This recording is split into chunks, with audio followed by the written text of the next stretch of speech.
He was 18. Spent most his days in a daydream, couldn't stand waiting. Felt like he was fading, needed a job to pay him so he could get a car to start dating. Or at the very least take him to frozen tundra or deserts that were baking. So he loved the thought of escaping. These everyday trials of life. But he never really knew strife. I mean, I'm not saying he was rich, but Mum kept food on the table and managed to at least hold the impression that they were financially stable. See, Dad left house when he was young. Left him man of the house with little sister and Mum. Mum had two brothers who tried to provide father figures, and this was at a point where family still clung together, especially when times were tight. And I'm not saying every birthday he got a new bike, but he was loved, and as a child, loved Mr. Attenborough. And he would get his little sister to hold the cardboard camera, yeah, and it was kind of corny and kind of phony as they presented new discoveries about toy dinosaurs and My Little Ponies. And he used to think he was uber stealthy, as he creeped back downstairs to watch the TV, and if he hit mute on the TV, it'd actually teach him to lip read. Or that sitting real close with the volume on low would somehow improve his hearing and heighten his senses. But the combination of sitting too close and late night television only harmed his vision, and planted in him the seeds for consumerism. He'd got square eyes that made his gaze fall squarely on his prize, and he started to think if he had these items, he'd have a better life. But he didn't have the time. Left school in an economic crash, so there was very little cash, and any chance of a job going needed experience.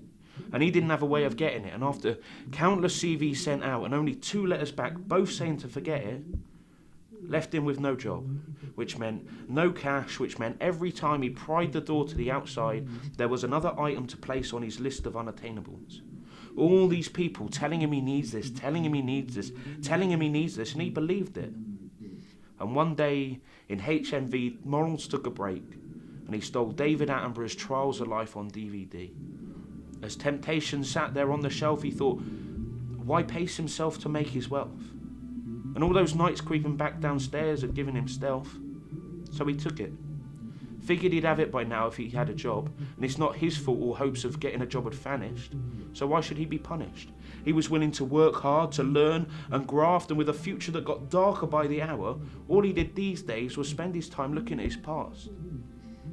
And he just wanted to learn a little bit more about the world that someone had stolen from him, leaving a space at the end of his fingertips, and he felt the need to fill it.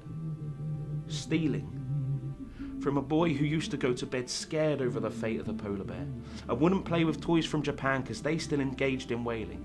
And these weren't just things he grew up saying, these were the things that made him. Until the TV, who just like his father, started out imparting wisdom and knowledge, then turned his back and betrayed him. Started telling him he wanted it. Then started telling him he needed it, and he didn't know better, so he believed it. But he didn't have the time, or patience, or faith in his virtues that had nurtured him and guided him, that they would one day provide for him. And when he got home, he felt kind of happy and kind of guilty and kind of empowered, yet kind of filthy. And that's when he realised, unlike the killer whale on the cover, life isn't always black and white.